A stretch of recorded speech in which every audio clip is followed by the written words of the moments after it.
Жолбек Токтогулович, саламатсызбы? 1,5 жылдан бери сиздин интервьюну эч ким уга элек, көрө элек, интервью бере элексиз. Андыктан эң башкы суроо. Эмнеге сиз шайлоодон кийин дароо кетип калдыңыз? Ошондон бери мына дээрлик 1,5 жылдан бери Кыргызстанга бара элексиз. Эми биринчиден мен биринчиден көрүшкөнүмө чын жүрөгүмөн ыраазычылык билдирем. Экинчиден мынакей 1,5 жылдын ичинде биринчи жолу интервью берип атам. Ошон үчүн мен болсо Кыргызстанга келердин алдында болгондой ачык айтып берүүнү чечтим. Эмне себептен мен ушу 1,5 жылдан бери Кыргызстанга келип кеткен жокмун? Себеп дегенде шайлоо бул өтө оңой болгон жок. Шайлоодо бир эле арды Бабанов мен өзүм жалгыз болгон жокмун. Арды бир топ команда иштеди. Шайлоо өтө эмоционалдуу, өтө конкурентный күрөштө өттү. Анан ошодон кийин мен болсо шайлоо бүткөндөн кийин мен 10 күндөй Бишкекте болуп, таласка барып, кичимекенимде элибизге да чай берип, чүйгө да чай берип, элибизди тынчтатып, андан кийин эми шайлоо өзүнүн башынан өткөн адам жакшы билет болсо керек. Бул чоң стресс, эмоционалдуу стресс экен. Анан кийин ошо өзүм ошо ден соолугумду чыйнап алайын деп, мен болсо ошо сыртка бир клиникага 10 күнгө кеткем. Ошо клиникада өтүп атканда, текшерүүлөрдө өтүп атканда, үй бүлөсү менен болгондо мага ошол кабар келди, интернет аркылуу билдим. Ошо аягы 10 адыр боюнча мага иш козголгону боюнча. Ошондо тиги ошол Facebook аркылуу, Instagram аркылуу, кээ бирлер телефон берген аркылуу менин тарапташтарым бүт топ эмоционалдуу нерселерди жазды да. Эл сыртка чыгабыз, келиңиз. Эмне деген бир калыстык эмес бул депчи. Ошондой эмоционалдуу немелер боло баштаганда мен өтө чыны менен ойлондум. Экинчи тараптан мени колдогон парламентте отурган менин депутаттарымы 7-нчи этажга чакырып, Илмиянов Икрамдын кабинетине чакырып, ал жерде ГКНБ болуп, Ген прокуратура болуп, аларды коркутуп, фракциянын жетекчисинен кетиресиңер деп туруп, мага каршы аларды мажбурлап, кол топтоп башташты. Мен муну буга чейин эч кимге айткан эмесмин. Мага чыгышып алып, алар айтып атат, ушундай болуп аткан иштер боюнча. Будан тышкары, өзгөчө түштүк региондорунда мени колдогон адамдарды жумуштарынан кетирип, кээ бирлерин ар кандай бир болбогон иш менен милицияга чакырып, кыйнашып, туугандарын жумуштан кетирип, ошондой кыйноолор башталды. Ушундай иштер шайлоодон кийин болот деп мен эч качан күткөн эмесмин. Шайлоого мен чын жүрөгүм менен, чын дилим менен баргам. Шайлоо таза болот. Утсам президент болом, утулсам Кудайдын буйругу ушундай экен депчи. Утканды да билиш керек, утулганды да билиш керек дегендей. Анан кийин мен болсо Руслан Айтбаевич менен сүйлөшүп, Руслан Айтбаевичти чакырдым, Руслан Айтбаевич келди, мен анда Туркияда болчумун. Казакбаев, Руслан Айтбаевич келди, анан экөөбүз сүйлөшүп, мен ага айттым. Анда Албек Шаршенович Атамбаевге барып жолук, Сооронбай Шариповичке барып жолук. Мен эмне кылышым керек? Ошол куугунтуктарды мага тилектештеримди, менин колдошон куугунтуктарды токтотуш үчүн. Сиздер билесиздер, деги Канат Кедикановичти да ГКНБда Исаев, Канат Кедикановичти да ГКНБда да болбогон ишти атайын постанова кылып туруп, ошондой көңүлтөрүш болот деп туруп, аны да камап койгон. Шайлоо бүтөрүнө 10 күн калганда. Дегенде анан кийин ошондо Руслан Айтбаевич Албек Шаршенович менен жолугуп өтө эмоционалдуу сөздөр болуп барды. Мен тараптуу, башка тараптуу. Анан кийин ошондой сөздөр болгондо, ошондо бир топ шарттар коюлду.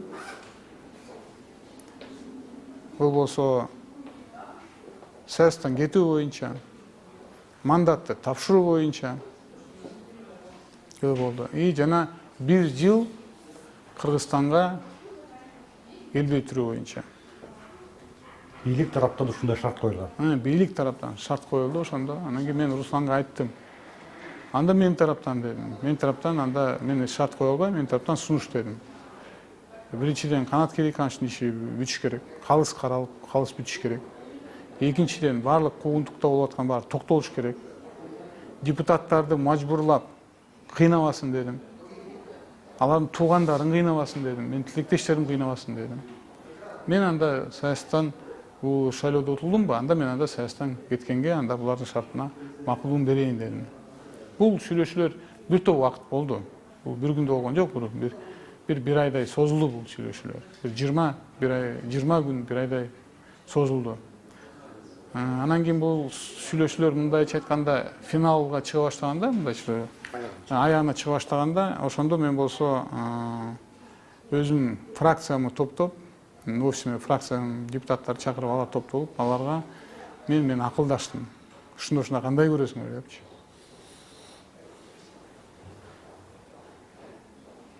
Анан кийин алар менен да сүйлөшүп, анан ошондо мен акыркы чечим ошондо кабыл алдым. Мен Кыргызстанга келсем, анда элибиз толкуп турган элибиз, билесиңер, Таластада башталган митингдер. Элибиз чыгып, анан кийин ошо мени коргоюн деп туруп, анан кийин болсо элибиз болсо ар кандай мындайча айтканда күтпөгөн нерсеге жабыркап калмакта. Мен аны каалаган жокмун. Мен айттым, мен эле ошол убакта болгон бийликке тыч бербей атсам, мен эле неме болсом, анда мен макул, мен анда өзүм неме ошо саясаттан баш тартайын деп. Ошо чечимди кабыл алдым. Мен толук кандуу өзүм берген убадамды толугу менен мынакей 1 жыл эмес, 1,5 жыл болду, аткардым мен. Мен ушул күнгө чейин Алмазбек Шаршенович Атамбаев менен сүйлөшкөн жокмун. Анын жакындары менен да сүйлөшкөн жокмун. Ушул күнгө чейин мен да Сооронбай Шарипович менен сүйлөшкөн жокмун. Бирок менин жакындарым Сооронбай Шариповичке кирип сүйлөшүп атты. Себеп дегенде алар болсо мени келсин деп аракет кылып атты. Сүйлөшүн дейбиз деп мынакей аткарды, мынакей 1 жыл өттү. 1 жылдын ичинде да көп сүйлөшүүлөр болду. Бир топ сөздөр, немелер болду. Бирок мага берилген мынакей ошо 1 жыл бүткөндөн кийин жанагы саясий куугунтукта атайын ойлонуп тапкан онадыр иши бүгүнгө чейин жабыла элек. Бул иш боюнча мынакей 4 эксперттик заключение бар. Бир гана кыргыз тараптуу эмес, биякта мынакей Орусия элинин да мамлекеттик экспертизанын заключение бар. Ага карабай, бул иш жөн эле ойлонуп чыккан саясий куугунтук иш алиге чейин жабыла элек. Мен ойлойм, мен толук кандуу өзүмдүн убадама турдум. Сүйлөшүүлөр боюнча мен Руслан Айтбаевич менен аныктап сурадым. Ал тыгыз бул сүйлөшүүлөрдү мен саясаттан кетүү боюнча, 1 жыл Кыргызстан келбөө боюнча, ал болсо ошо Алмазбек Шаршенович Атамбаев менен сүйлөшкөн. Жана акыркы сүйлөшүүлөр бүтүп атканда ал айтты, мен Сооронбай Шариповичке кирдим. Ал киши менен айтканда ал айтты, да, мен бул ишти билем деди. Бул иш боюнча толугу менен ошо Алмазбек Шаршенович Атамбаев менен сүйлөшүп, ошол киши менен баарын ошол киши менен бүтүрүп алгыла деп айтты деп. Мен бул ишти билем, толугу менен түшүнөм, буну билем деп айтты. Мына ошо. Сиз тууралуу акыркы кабар бул Ноорус майрамына байланыштуу болгон. Ноорусда сиз кыргызстандыктарды майрам менен куттуктап, анан эң аягында жакында көрүшкөнчө деп айтканыңыз азырга чейин аябай кызуу талкууланып жатат да. Сиз качан кайтып келесиз?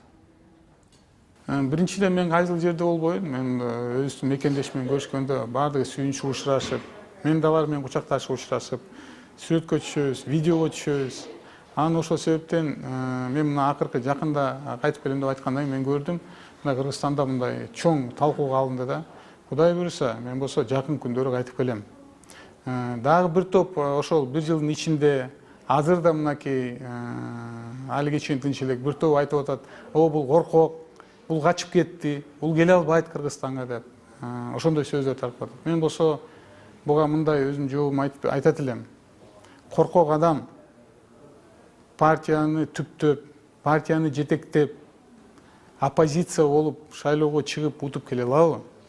Коркок адам оппозиция тараптан президенттик шайлоого чыга алабы? Адым ресурс каршы иштейди, элдин баары көрүп турду анда. Шайлоодо канча неметти, тиги правоохранительный органдар канча неметти, ага карабай биз күрөштүк да. Мен коркок болсом, мен болсо бул Россияда жүрбөй, биздин эки мамлекет ортосунда келишимдер бар.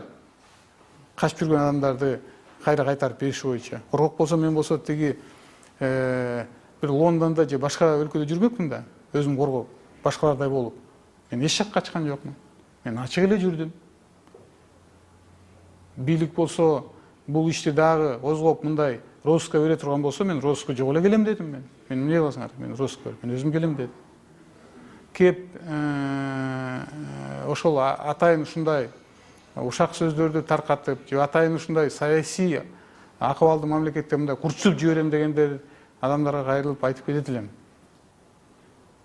Коркоктук менен акылмандуулуктун айырмасы асман менен жердей. Жок, мени минтеп айтат деп, менде тамдоо болду. Мен жакшы эле түшүндүм. Мен макул болбой, жок, мен саясаттан кетпейм деп эле, мен болсо ошондо биздин болсо барлык штабтар иштеп аткан. Мен келсем, мен ойлойм, жок дегенде бир 40-50 миң адам аянтка чыкмак. Мен ойлондум ал жөнүндө неме депчи. Бирок мен болсо элибиз ошол убакта мамлекетибизде абалды билесиңер, курч болуп турган. Ошол убакта билесиңер, Алмазбек Шаршеновичтин айткан сөздөрүн чыкса андай кылабыз, мындай кылабыз деген. Мен өзүм тилектештерими, тарапташтарымы, мен өзүм керт башым үчүн мен аларды мындайча айтканда атайын жабыркап, же болбосо Кудай сактасын, дагы да бир нерсеге туш болуп калбасын деп мен ал кадамга барган жокмун. Мен өзүмдүн атымды, өзүмдү саясий айткан, мындайча айтканда болгон абиримди мен айттым жок. Мен үчүн элдер күрөштү, мен үчүн элдер 600 миң, ошонун ичинде 6 миллион элдин ичинде 600 миң элим добуш берди мен үчүн. Мен да аларды коргоонго мен да аракет кылышым керек деп туруп, мен ошон үчүн ушундай чечимге кадам жасадым. Жакында көрүшкөнчө деп айттыңыз, мына 10 күн мурда, 10 күндөн ашып кетти. Дароо улуттук коопсуздук мамлекеттик комитети жооп кайтарды. Өмүрбек Бабанов Кыргызстанга келсе, ал мыйзам алдында жооп берет деп. Сиз коркпойсузбу, Кыргызстанга келсеңиз, ошо УКМК сизди камап салат деп? Мен жакында көрүшкөнчө деп айткандан кийин, мен мынакей, эми Кыргызстанда биз эми биякта көрүшүп жүргөн досторум айтат, силерде тез өзгөрүп турат экен дегенде, мен айтам, биз тоолуу мамлекетте аба ырайы өзгөргөндөй саясий да өзгөрүп турат дегендей. Жакында көрүшкөнчө деп айткандан кийин, силер билесиңер, мынакей Орусия элинин жетекчисинин мамлекеттик иш сапары менен келип кетти. Мен ойлойм, ар бир саясатчы биздин Кыргызстандын ички саясатына эч бир сырттык күчтөрдү аралаштырбаш керек. Ички саясатта биз баардыгыбыз бирге болушубуз керек. Тышкы саясатта биз баарыбыз бирге болушубуз керек. Ички саясатта талашсак болот, бирок тышкы саясатка өзүбүздүн мамлекетте биз бирге болушубуз керек. Мен эч качан биякта ошо Орусиянын жетекчиси келатканда мен анын алдында келбейт болчумун. Себеп дегенде ада бир тоскоолдук болмок. Ал иш бүттү. Экинчиси мына жакында келердин алдында, мынакей азыр көрүп атасыңар, СБКнын ичинде ар тараптуу талаштар болуп атат. Кудай урса мынакей ушу жума бүтөт. Ушу жума өткөндөн кийин мен жакынкы күндөрү келем. Экинчиси, ГКМБнын айткан жанагы журналисттерге берген катчысынын айткан боюнча, сөзү боюнча, мен өз ыктыярым менен келатам. Мени камап эмне кылат? Мага мамлекеттик акчаларды жумшап, мени кайтарып эмне кылат? Мен өз ыктыярым менен келатсам, мен эч жака качпасам, мен Кудай буйрса аман-эсен келем. Үйүмдө бир туугандарым менен жолдоруш менен болом. Мыйзамдуу түрдө мен дайыма жооп бергенге дайынмын. Керекпи? Менин адвокаттарым, мен өзүм керекминби ошо немеге барып жооп бергенге? Мен өзүм барам да жооп берем. Тергөөчүлөргө барып жооп берем. Жок, карабай, жок, биз камайбыз, неметебиз десе, Аны болсо бүгүнкү бийлик өз чечим кабыл алат. Алардын бүгүнкү күндө өздөрү тандап, өздөрү чечим кабыл алат аны. Анан ошол сиздин шайлоого катышканыңызда көпчүлүктүн эсинде калган бир моментти коелу. Сооронбай Жээнбеков, сиз талапкер болуп дебатка катышып жатканда Сооронбай Шарипович айткандай, коррупция менен күрөштү мына сенден баштайм деп айткан. Мүмкүн сиздин оюңузча сиз кайтып келгенден кийин ошол сөзгө байланыштуу дагы бир жаңы кылмыш ачылып калат. Ошондой мүмкүнчүлүк барбы сиздин оюңузча? Эми шайлоо бир эле Кыргызстанда эмес, ар бир мамлекетте ушундай чоң күрөш менен өтөт. Ошондо оппоненттер ар бир тарабына ар кандай сөздөрдү айтылат. Мисалы эле ошол демократия өнүккөн чоң мамлекет Америкада мынакей Трамп или Хиллари Клинтон айткан мен сени камайм деп. Ошондой эле башка мамлекеттерде өнүккөн мамлекетте ошондой сөздөр айтылат. Бирок мен айтып кетким келет, саясий оппоненттер бул бири-бирине душман эмес, бул гана бир көз караш. Экинчиси, мен ойлойм бул болсо жанагы эмоцияда мен тараптуу да айтылган сөздөр бар, Сооронбай Шариповичтин тарабына эмоциялуу айтылган сөздөр бар. Ал кишинин да мен тараптуу айтылган эмоциялык сөздөр бар. Мен ойлойм ал шайлоо учурунда айтылган сөздөр. Жок деп туруп, жана Бабановдун компаниялары бар, мен угуп атам. Алардын салык төлөбөптүр, бу төлөбөптүр деп мен баарынын алдын ала айтып койгум келет. Мен Бакиевдин заманында СДПКны колдоп жүргөндө, СДПКнын биринчи тизмесинде болуп, шайлоого чыгып жүргөндө, мен компанияларым салык төлөбөсө, алар анын баарын биринчи алып чыгып бычытын чыгарып бермек. Биздин компания, мен ошон үчүн сатып алганда да ачык, эң чоң баага сатып алганбыз. Ошол эле АКБ Кыргызстанды $25 миллион сатып алганбыз. Ачык, айкын. Экинчиси, башка компаниялар эле ачык, айкын салыктар төлөйт. Бу жерден бир нерсени ойлоп табып, бир нерсе салык төлөйт деп ойлоп табып, мен ойлойм бул чоң ката болот. Бул туура эмес иш болот.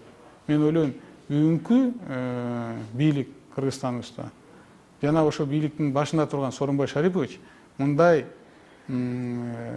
кескин түрдө, мыйзам бузуу түрүндө өзү да барбайт, жана өзүнүн кол алдында иштеп аткан укук коргоо органдарына да жол бербейт деп мен ишенет элем. Анан ушул шайлоодон кийин мына 1,5 жылдан бери коомчулукта дагы саясий чөйрөдө дагы айтылып келатат. Сиз саясаттан кеттим деп айтсаңыз дагы, бирок азыркы бийликке кандайдыр бир коркунуч жаратып турасыз. Тактап айтканда сиз саясий конкурент, саясий атаандаш, күчтүү саясий атаандаш катары бааланып турасыз. Сиз ошондуктан кандайдыр бир бийлик үчүн сиз коркунуч жаратып турасыз деген пикир бар да. Ошого эмне деп жооп берет элеңиз? Мен мынакей саясаттан кеттим деп айттым. 1 жылдан ашык мамлекетиме келген жокмун. Өз сөзүмдү аткардым. Мандатымды тапшырып бердим. Бирок бүгүнкү күнгө чейин жанагы 10 адыр боюнча саясий ачылган иш мен жөнүндө жабыла элек да. Мени саясаттан өздөрү кой бербей атпайбы? Мен кетем десем да кой бербей атпайбы саясаттан? Анан кийин мен келгенде мындай болот экен, андай болот экен деп туруп, менин баскан жолумду караса болот, саясий баскан жолумду караса болот. Мен эч качан баягы 2006-жылда Бакиевге каршы жана аянтта митингге чыкканда да эч качан көктөбүшкө барган эмесмин. Мен айткам, бизге конституциондук реформа керек деп туруп, ошону алып чыккан. Бизге мамлекетибизге чыныгы системалык реформалар керек. Анан кийин бир киши мындайдан алмашканда ал эч нерсе өзгөрбөйт. Ошон үчүн эми болсо ал суроо мага эмес го дейм. Ал суроо болсо ошол бүгүнкү же эски бийликте иштеген адамдарга ошолорго суроо бериш керек го дейм. Саясаттагы сиздин дагы бир мындай көзгө көрүнгөн нерсе, бул сиз түзгөн партия, Республика партиясы. Сиз саясаттан кеттим деп бир жыл мурда жарыяласаңыз дагы, Республика партиясы бул Бабанов менен биринчи кезекте мындай Бабановду эске салып, Бабанов менен ассоциацияланып турат да. Алдыда мына 1 жылдан кийин парламенттик шайлоо билинбей келип калды, 1 жыл калды. Республика партиясын шайлоого баштап чыгасызбы? Республика партиясы, мен ойлойм, бул болсо Кыргызстаныбыздын тарыхында, элибиздин жашоонда чоң салым кошкон партия. 2010-жылы кырдар курч болуп турган убакта, түштүктө жана когалаң болуп согуш болуп аткан убакта бул партия түзүлдү.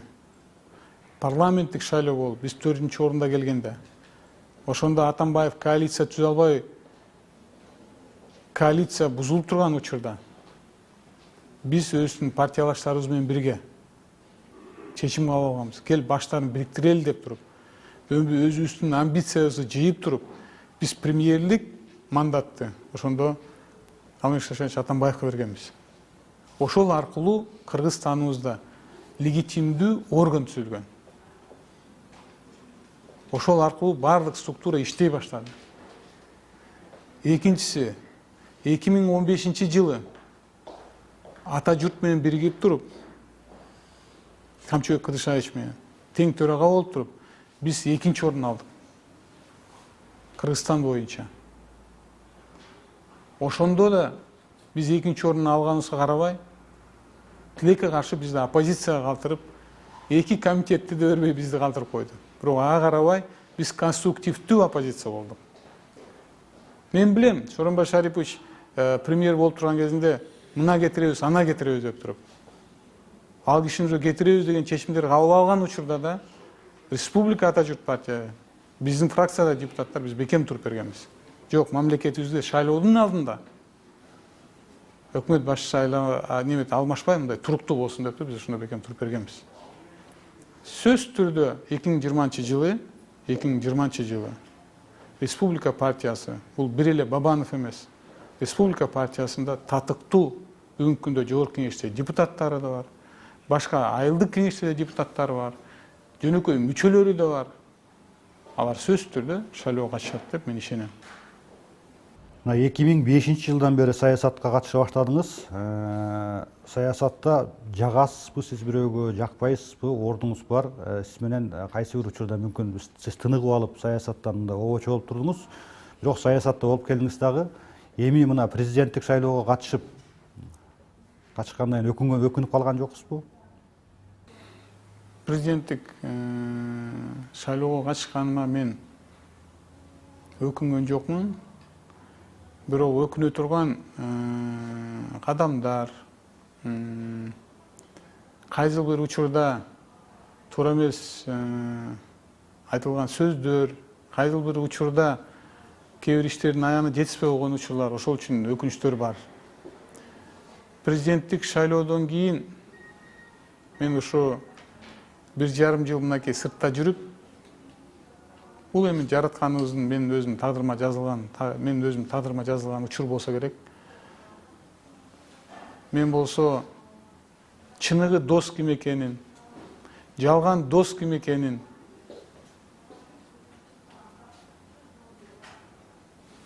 чыныгы тилектеш, партиялаш ким экенин мен чын жүрөгүм менен сездим да. Мен ойлогом, ошол мен үчүн ошо бир жагы башында бир 3 ай өзүмө келе албай чоң стресс болдум. 3 айдан кийин мени колдогон колдоочуларым, жакындарым, бир туугандарым, досторум, чыныгы досторум, алардын саны кескин түрдө азайтты. Партиялаштарым, алардын да саны азайды. Алар мага күч кубат берип, мени колдоп, менен кабар алып, алар мага чоң күч кубат болду. Мен ошон үчүн өзгөчө досторума бир улуу белгисин айтып кетким келет. Алар болсо ошо болоттой канча кысымдык болду. Канча бирөөлөргө кызмат берилет Бабанов менен кеттеп туруп. Канча бирөөлөрүн нары сүйлөп, бери сүйлөдү. Туугандарын кызматтан кетирди. Ага карабай алар болоттой темирдей бекем болду. Бирок ошол эле болотту, темирди эритип жумшатып койсо болот. Алардын негизги өсөгү ал болсо абийир болду. Мен ойлойм, ар бир адам абийир менен жашаса, бул жашоодо көп нерсени өзгөртсө болот. Жакшы тарапта өзгөртсө болот. Эми сиз саясаттан кеттим деп жарыялап келе жатасыз 1 жылдан бери. Бирок көпчүлүк сизди баары бир саясатчы катары кабыл алат. Сизди саясатчы катары билет көпчүлүк. Ошого байланыштуу кайрадан эле саясатка байланыштуу суроодо. Билесиз да, азыр ачыкка чыгып калды, бул мурдагы бийлик менен азыркы бийликтин ортосунда тирешүү бар. Аны жашыруу мүмкүн болбой калды, өздөрү да жашырбайт. Мурдагы президент менен азыркы президент деп айталы, так айтканда. Анан маалымат айдыңында, интернетте, саясий чөйрөдө дагы сизге ошого байланыштуу сиз тууралуу да сөздөр бар да, божомолдор бар. Кээ бирлер ошондой эле болот деп жатышат. Келип, азыр кайтып келип, Өмүрбек Бабанов Сооронбай Жээнбековдун командасына кошулуп, өкмөттүн башына турат деген божомолдор бар сиз тууралуу. Экинчи версия, Кыргызстанга Бабанов кайтып келет дагы, Атамбаев менен биригип, оппозициялык кыймылды баштайт деген сөздөр бар. Мен үчүн саясатчы катары эмес, ушу Кыргызстандын жараны катары. Мен үчүн ушул эки киши кармашып атканы чоң өкүнүчтүү. Ошол эле Албек Шаршенович Атамбаев, ошол эле Сооронбай Шарипович Жээнбеков экөө тең өтө чоң бир топ кызматтарда иштеп, бир топ тажрыйбасы чоң, бир топ жашоодун сабактарын көргөн эки адам экөө ошо бири-бири менен талашып урушуп атканы мен үчүн чоң өкүнүчтүү. Бул Кыргызстаныбызга эч жакшылык алып келбейт. Эч жакшылык алып келбейт. Талаш тартыш эч качан жакшылык алып келбейт. Экөөнүн башын бириктирген адамдар керек азыр Кыргызстанга. Мен көрүп атам, экөөнү уштуруп, тытыштырып, бирөөлөр ошончо өзүнүн саясатын жүргүзүп аткандар. Экөөнүн башын бириктирип, бириксе, Кыргызстаныбыз тез арада, мындайча айтканда, тынчтык орноп, өзгөрүүлөр болмок. Бирок биригүү бул экөөнүн колунда. Мен ойлойм, экөө чечиш керек. Аны мен ойлойм убакыт көрсөтөт. Ким менен мен болом, кайсы тараптуу мен болом? Мен бул суроого айтып кетким келет. Мен биринчи тараптуу өзүмдүн мекенимди, элимди сагындым. Экинчи өзүмдүн кичи мекенимди сагындым. Атамдын үйүн сагындым. Атамдын үйүнө барып түнөп, өзүм айымдан басып, анан кийин болсо тиги атамдын жаткан жайына бата кылып, элим менен жолугуп. Мен болсо тынч жашаганды каалап турган учурум. Мага тийишпей, мени колдогондорду нары сүйрөп, бери сүйрөп, коркутпай, иш козгобой, тынч койсо, мен ойлойм баардыгы эле тынч жүзүндө болот деп туруп. Мен болсо саясаттан башка жашоодо бир топ кызыктуу нерселер бар. Ошол эле биздин бүгүнкү күндө тилекке каршы саясат биринчи орунга чыкты. Мен ойлойм экономиканы алдыга алып чыксак болмок. Ошол эле учурда мен ойлойм, менин болсо Кыргызстаныма салымым, мен баягы өзүм саясаттан кетип атканда айткам. Мен жардам бергенге дайынмын. Мына мен болсо Россияда жүрүп бир топ нерселерди көрдүм. Мен мындай кенен убакыт эч качан менде болгон эмес. Мынакей бир мисал айтып кетсем болот. Мынакей Сколкового барып туруп мен ошо жетекчилер менен жолугуп туруп бир топ өзүм үчүн, өзүм тажрыйбамды өстүрүү үчүн, акылымды өстүрүү үчүн бир топ компаниялар менен жолугуп көрдүм. Укмуш, мындайча айтканда жомок. Мен болсо ошол бүгүнкү күндө өкмөттүн башчысына да айтып элем, министрге да айттым, бир келип Сколкового шашып 30 мүнөт, 40 мүнөт эмес, бир күн жүрүп кетсе көп нерсе көз ачылмак. Сколковода бүгүнкү күндө мына Россия бюджетинен 1 миллиард, 2 миллиард доллар жумшаган Сколково. Азыркы күндө аарде 2000 компания Сколковонун немеси болуп, мүчөсү болуп туруп, бүгүнкү күндө чыгарган жанагында бир стартап компания да баштаган стартап компаниялар, бүгүнкү күндө жыл сайын 2 миллиард долларга чейин бар өсүмдүк берип атат, өсүп атат. Аарде биотехнологиялар, инженериялар, бир топ технологический немелер, дүйнө жүзүндө эң чоң компаниялар аарде өзүнүн лабораторияларын ачкан. Укмуш, ошондой Сколковолорду биз Кыргызстанда ачышыбыз керек. Сколковонун керек болсо филиалын ачышыбыз керек. Мына ошол эле учурда мынакей жол маселеси. Россияда да бул чоң орчундуу маселе, бизде Кыргызстанда болгондой эле. Бизде Кыргызстанда мынакей жол маселеси боюнча баягы эле эски стандарттар, баягы эле асфальт битум менен эле үстүнө салып атат. Бирок бүгүнкү күндө технологиялар бар. Ал болсо мынакей таластын аба ырайы менен Жалал Абадтын аба ырайы эки башка. Ар жерде айткан жана грунту да эки башка. Ошолорду анализ кыла турган, тест түрүндө реалдуу убакытта анализ кыла турган ошондой лаборатория бар. Ошого карата жанагындай бетонно асфальтовый сместердин составы болот. Ошондо ал болсо 30 жылдык жол боло турган ошондой технологиялар бар. Ошол тараптуу мен жардам бергенге дайынмын. Билим берүү тарабында кандай өзгөрүүлөр жасаса, мынакей мен угуп атам, тиги эле мынакей здравоохранение тарабында да ошондой инвестицияларды мен болсо мамлекетке тартып алып келгенге баардык күчүм жумшаганга дайынмын. Анан кийин ошол эле ошондой сүйлөшүүлөрдү баштаганда, неметкенде баштаганда, билесиңер, интернетке кирип эле, Бабанов ким дегенде. Биринчи эле иш козголгондон кийин, мамлекетке кайтпай келип аткандан кийин, мындай экен дегенде эле элдер болсо сүйлөшүүлөрдү баштаганда эле алар туруп калат. Эми өз маселеңди чече албаганда. Россияда, Россияда, башка өлкөдө өз маселеңди чече албагандан кийин, өз өлкөңдөгү маселеңди чече албагандан кийин өзүң кандай инвестицияны тартып алып келе аласың мамлекетке?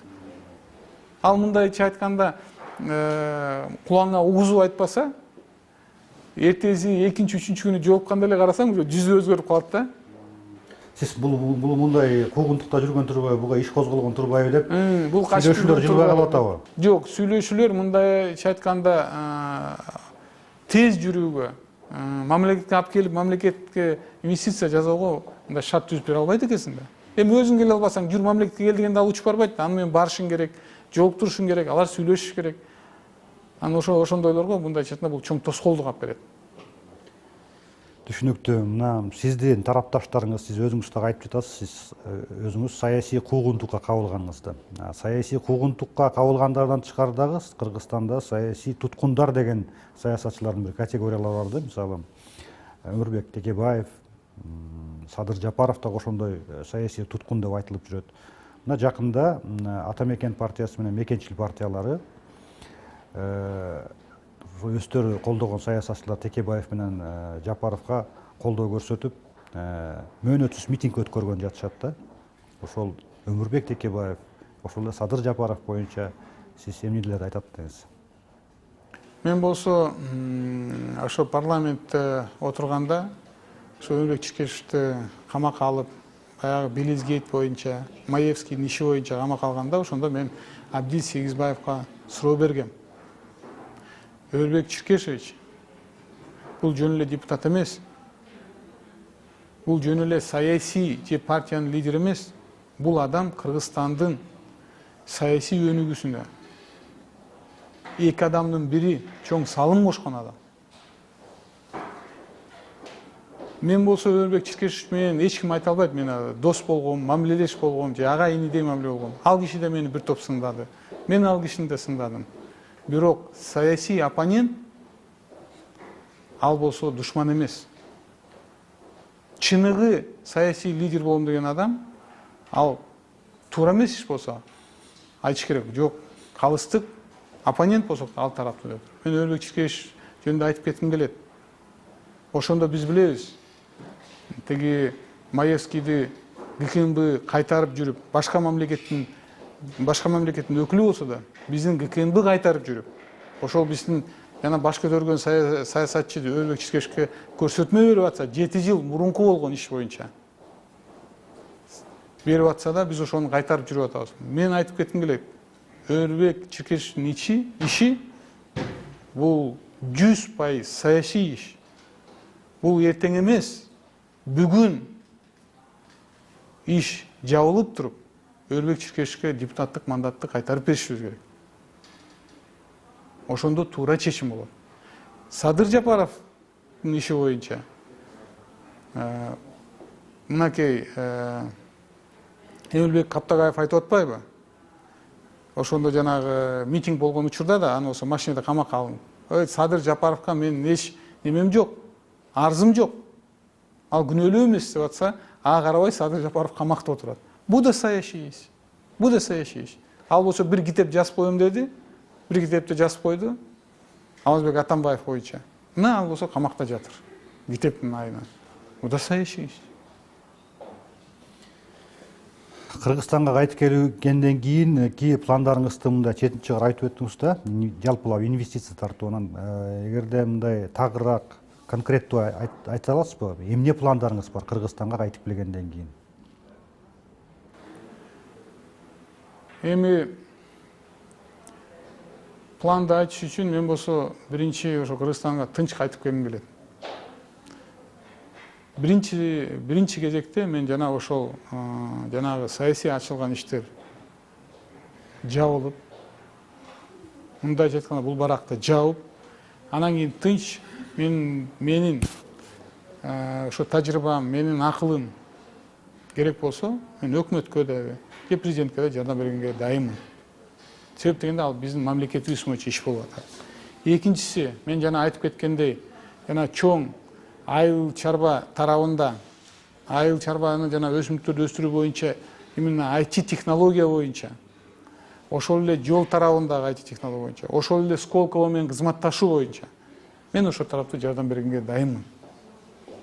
Будан тышкары, Кудай буйруса, Кудай кааласа, Кудай ошо жаратканыбыз ден соолук берсе, мен ойлойм, мен сөзсүз түрдө фонд ачам.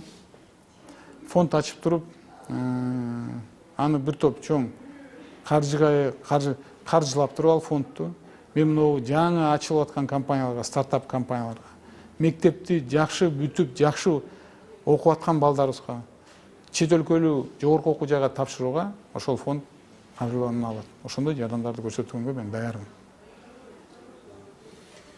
1,5 жылдан бери Кыргызстандын сыртында жүрдүңүз.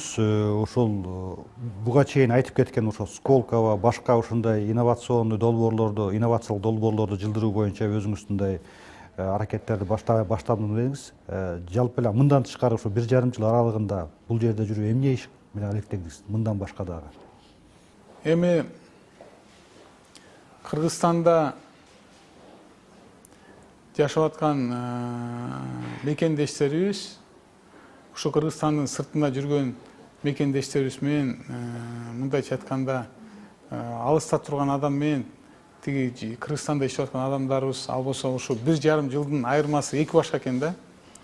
Алыста жүргөндө бул убакыт өтпөйт. Мен айтат элем, оорудун оорулугун ооруган гана адам түшүнөт. Мамлекетибиздин, элибиздин баалуулугун сыртта жүргөн адамдар гана билет. Мен мынакей ушул 1,5 жыл сыртта жүрүп, элимди, жеримди сагындым. Мен бир күн болсо, бир күндүн жарым убактысы болбосо өзүм мамлекеттин жөндөп оюм өтөт. Экинчиси, сөзсүз түрдө эми болсо иш аракет кылышым керек болчу. Мен болсо бир топ досторду, жаңы достор менен тааныштым.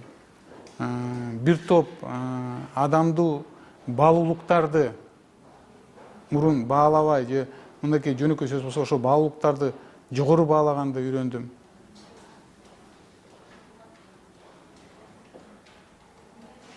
Сыртта жүргөндө мурунку чоң досторубуздун арасында да кимиси чыныгы дос, кимиси мындайча айтканда байлык, бийлик дос дегенди да көрдүк деген. Мен үчүн бул болсо чоң сабак болду, чоң сабак болду. Бул тажрыйбалуу сабак болду. Экинчиси, экономика жагынан мен да бир топ чоң тажрыйба алдым, бир топ чоң компаниялар менен жолуктум. Алардын технологиясына мындай терең көрүп, терең неметтик да. Ошол эле бүгүнкү күндө мынакей азыр болсо өкмөттү көрүп атпаймынбы? Бүгүн Кыргызстандын өкмөтүн көрүп атам. Өкмөткө да менин акылым, эми болсо мурун болсо бунун да мен көп көңүл бурбачым. Мен ойлойм бүгүнкү өкмөттүн башчысында убактысы жетпей көңүл бурбатса керек. Мисалы ошол эле CRM система. Бул жерде компаниялар бар, 100 000 адам иштейт. CRM система деген бул болсо ошол иштеп аткан адамдын иш планын, жазып аткан ишин, аткарган ишин, жана ошонун жыйынтыгын баардыгын реалдуу түрдө контролго алсаң болот да. Ошондой мен ойлойм биздин чиновниктер киришсе болот. Ошондо ошолордун жазып аткан ишин чыныгы баа берсе болот да. Ал жанагы ошо жасаган ишин жыйынтыгынын негизинде болот. Кайсыл райондо, кайсыл айыл башчы бул тапшырманы аткарды, бул тапшырманын негизинде мындай жыйынтык болду деген ошонун баарын реалдуу көрүп турса болот. Ошондой системаларды киргизсе, мен ойлойм тез арада өзгөрүүлөр болот да. Азыркы президентке Сооронбай Жээнбековго кандай үмүттөрдү артып жатасыз? Эмне өзгөрүүлөрдү күтүп жатасыз? Эми мынакей Кыргызстаныбызда демократия десе, элибиз болсо сөз эркиндиги деп түшүнөт да. Бул демократиянын бир бөлүгү. Демократия бул биринчи, бул болсо көз карандыс соттор. Көз карандыс генеральный прокурор. Көз карандыс парламент. Сөзсүз түрдө көз карандыс жана жалпыга маалымдоо каражаттары. Мен ойлойм, Алмаз Шаршенович ошо 6 жылдык бийлигинде көз карандыс сотторду түзө албады. Биз баардыгыбыз Кыргызстаныбызда инвестиция деп 20-25 жылдан бери инвестиция деп айтып келебиз. Инвестицияны тартуу үчүн бирден бир бул болсо көз карандыс сотторду түзүшүбүз керек. Мен де бүгүнкү мамлекеттик башчы Сооронбай Шариповичке каалап кетип элем. Чыныгы мамлекетти өнүктүрөбүз десек, акыркы өзүнүн сөзүндө да айтып атпайбы? Ал киши да айтпадыбы? Сотторго ишенбейм деп туруп. Эч ким ишенбейт бүгүнкү күндө сотторго. Биринчи биз аларга көз карандысты түзүп беришибиз керек. Ал эмне деген кадам болуш керек? Мен Алмаз Шаршеновичке да айткам. Биринчи кадам. Биз болсо конституциялык мыйзамды кабыл алып туруп, телефон çalsa чиновниктер, ак үйдөн телефон çalsa, соттор аны болсо ачык айтып чыкса, ал далилденип, ал чиновниктер иштен кетиш керек. Ошентип бир-эки çalган чиновникти иштен кетирсек, ошондо соттор чыныгы көз карандыс болот. Мен ишенем, ошо соттордун арасында эле сот болуп аткан иштерде эле сотчу болуп аткан, сот болуп иштеп аткан биздин жарандарыбыз, алар деле көз карандыс иштегиси келет. Коркпой иштегиси келет. Бирок аларга мыйзамдуу шарт түзүп бериш керек. Биз көз карандыс сотту эле түзүп берсек, мамлекетте чоң секирик болот. Бул чоң реформа болот. Негизи эле кыргызстандыктарга, жалпы кыргыз элине, кыргыз жарандарына эмне деп кайрылгыңыз келип жатат азыр? Эмне сөздөрдү айткыңыз келип жатат азыр? Мекенибиз менен элибиз бул болсо ата менен ападай экен.